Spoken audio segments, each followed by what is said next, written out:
All right, number 97, Narcissism and NPD. That's the subject of today's video. As always, please like it, comment on it below, click the subscribe bell icon. All those things help other people to see these videos. So some callings are like mediumship or ministry, some vocations like medical workers, especially surgeons, are all very attractive to narcissists. And they tend to be very good at what they do.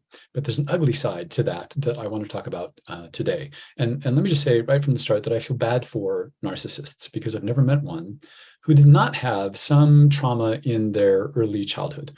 And in my opinion, being narcissistic is a protective response that they never stopped doing. Narcissism is not being overly enamored with yourself and your appearance, though that can be part of it. Vanity can become narcissism. But what I really want to talk about in this video is NPD, which is narcissistic personality disorder.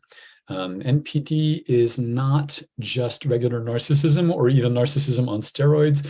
Narcissistic personality disorder is a serious mental disorder.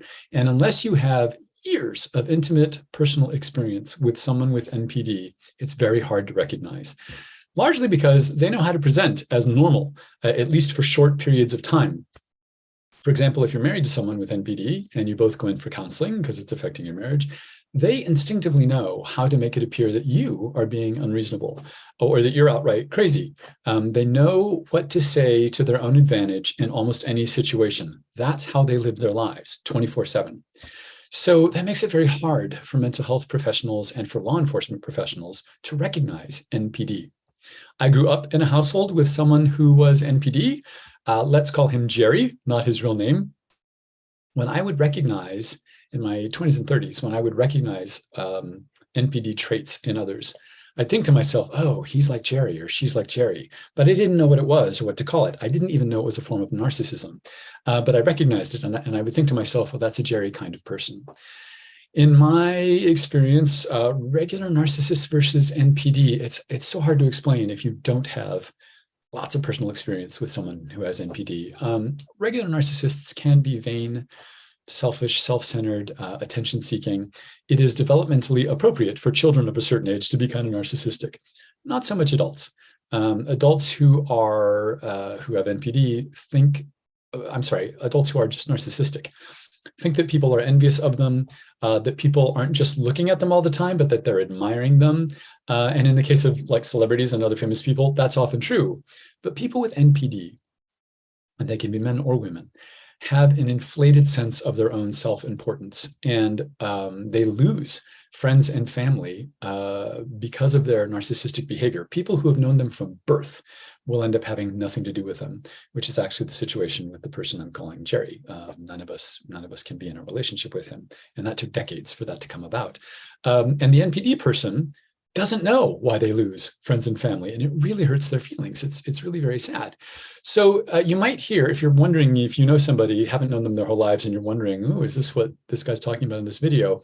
You might hear someone with NPD say something along the lines of, yeah, my sister totally cut me out of her life, or my dad won't have anything to do with me, or whatever. What would normally be a long-term relationship, they complain about those being severed, not their choice, right? And they're often very charming. They can be very kind. And so that triggers sympathy on your part, and that's something they can use to manipulate you. Everything with an NPD person, everything is always someone else's fault. Everything, always. And as sincerely nice as they can be and as charming as they can be, they also have a calculating mercenary side that can be malicious. They run hot and cold, love bombing you one moment and withholding affection the next. They often have grandiose ideas about themselves, their lives, their careers, their futures. Even if all the evidence is to the contrary, they have vivid fantasies about having power and success. When my person I'm calling Jerry, when I was a kid, he would talk about, the fame he was going to have. And he said what I thought were just silly things or ridiculous things. And I didn't know that he was really serious. He really believed what he was saying. And so NPDs are very good at simulating empathy, but it's always motivated by how you can benefit them, either in the moment or at some calculated date in the future. I would say maybe a super subtle difference between regular narcissists and those with narcissistic personality disorder is that narcissists believe they should be treated better than other people. And those with NPD believe they actually are better than other people, which is, there's a little bit of a difference there. Again, it's hard to explain. A weird, unique characteristic about NPDs that I've noticed, the few that I know and know of, is that they love to feed people. I've never heard anyone talk about this, but when I've talked about with other people, where they're out of relationship with a relative who they realize is a narcissist, but maybe do or do not know about NPD, when they describe what are clearly NPD signs, signs of my person I'm calling Jerry, I've asked them, did that person love to cook for people or buy them food in restaurants, pay for their bill in restaurants? And every single time they said, oh yeah, they love that. So NPDs love feeding people. I'm not quite sure what that's about, but it's a weird, I've talked about NPD with people from all kinds of diverse backgrounds, and that's the one thing they all seem to have in common, kind of strange. Also, I think this is really important to say, people with NPD truly believe their view of the world. It's not an act. So, and this is why it's really sad to say this, I believe they can't get better. Because if you sit them down and you say to them, this is how you act, this is how you offend people, this is how you hurt people, for them, it's like, imagine if your group of loved ones sat you down in like an intervention, and in complete seriousness, they said to you, you're a goldfish and your name's Spot and you need to stay in your tank. How you would react to that? Like, can you imagine how you'd react to that? That's how NPDs react when you call them on their behavior. They are incredulous that you are serious. And they're not acting incredulous to be manipulative. They're sincerely incredulous that you would say whatever it is you've said about them and their behavior. Just like someone telling you you're a goldfish. It's just not a possibility, right? So how is all of this related to mediumship, for heaven's sake? Well, like this. This is why I made this video. I've met some mediums and some psychics who are for sure narcissists, which, I guess that's okay. But my NPD relative, who I'm calling Jerry, was unquestionably psychic, but he used it to manipulate people. It was really gross.